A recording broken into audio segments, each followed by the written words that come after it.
Hey darlings, we are finally back together decorating for spring, and if you were here for Halloween or Christmas, you know I kind of like to go all out for my seasonal decorations.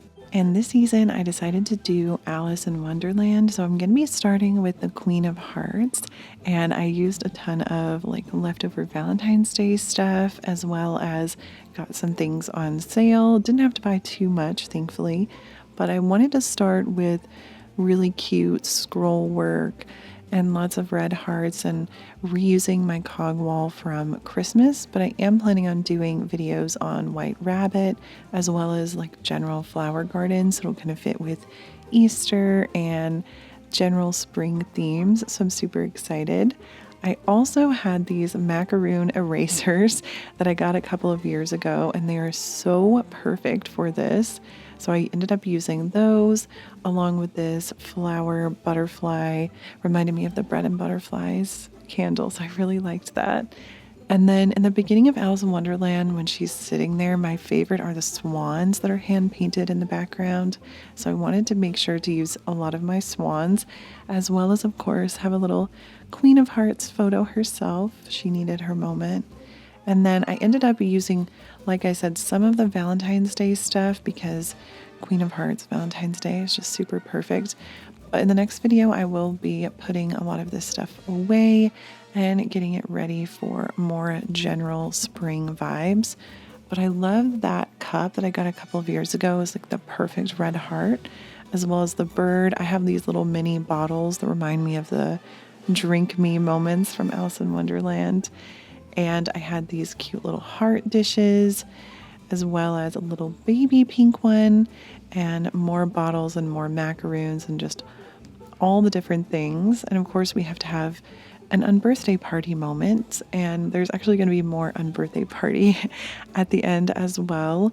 And then I had some teacups. These are actual teacups I use, and I thought they were really nice because they were the perfect colors for like the pink and white with this cake. So I really loved that. And then of course we have to have more swans because swans are always my favorite.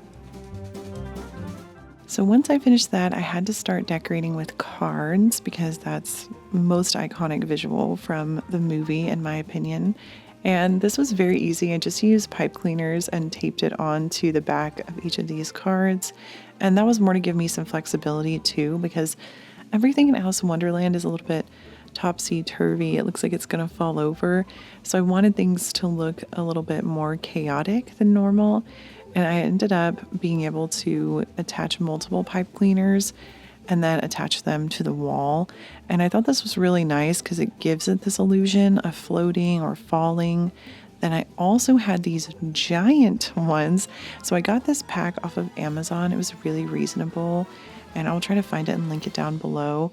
But it has giant cards that are Alice in Wonderland themed. And I really love that the Mad Hatter, and these are some of the more vintage illustrations. And I also found a pack of small cards that are vintage illustrations from Alice in Wonderland as well. So I wanted to use these to kind of give an even more ode to the theme and a little bit more on the nose.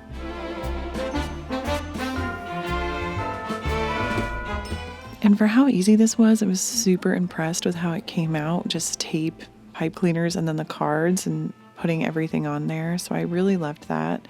But making the topiary was not as easy. So I already had this giant outdoor vase that I use in my apartment. And so I grabbed some styrofoam, and you'll see like that looks really small, but I have a method to this madness. So I ended up going ahead and putting the dowel rod in there. And then this is the paper mache box. This actually was a set of 3, and you'll see how I used those, but I'm just gonna put a hole in the bottom of this for the dowel rod to go through with a screwdriver. And that was honestly not as easy as I thought it was going to be. But then I used a smaller dowel rod to make the hole bigger. And then I used a dowel rod that's the same size to make sure that it would fit. And then I hot glued it in to make sure it would stay. And that was pretty easy. So I really liked that. The moss I ended up getting from Walmart for the most part, and it is real moss. And you can see I was checking to make sure this wasn't going to like fall out or anything, because I ended up using hot glue as a washer basically. And so I thought that was interesting. The Mod Podge worked really well. I was surprised because this is a paper mache box, so putting Mod Podge all over and then attaching the moss directly to the box, I was very nervous about it, and I was like, I'm probably gonna have to use hot glue or something else, but this actually ended up working really well.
And I covered the whole thing. So I just showed you the front. I know I have to sit here, but I am going to cover those top two as well.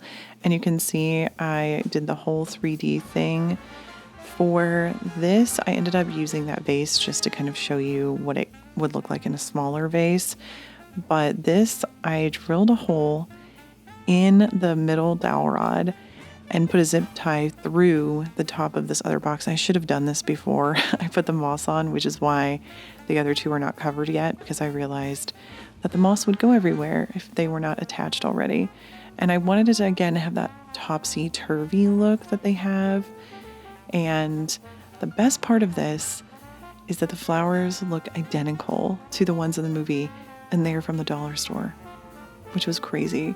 So I really, really loved this. It was a very easy process. Mod Podge, moss, attach. It was easy, but it took a lot more time. And the attaching process and making sure that everything was going to stand up and look a certain way was a little bit harder than I thought.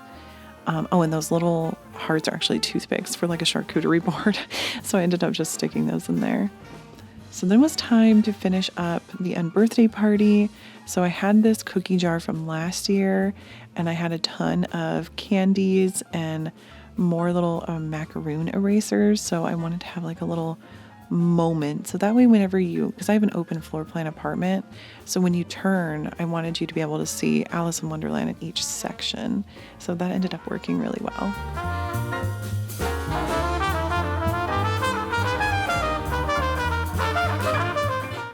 So this is kind of the finished look for right now with all of the different sections.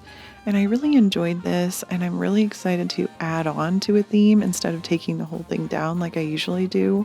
So make sure that you subscribe so that you can see our White Rabbit era. And thank you so much for watching. Let me know below what your theme for spring is.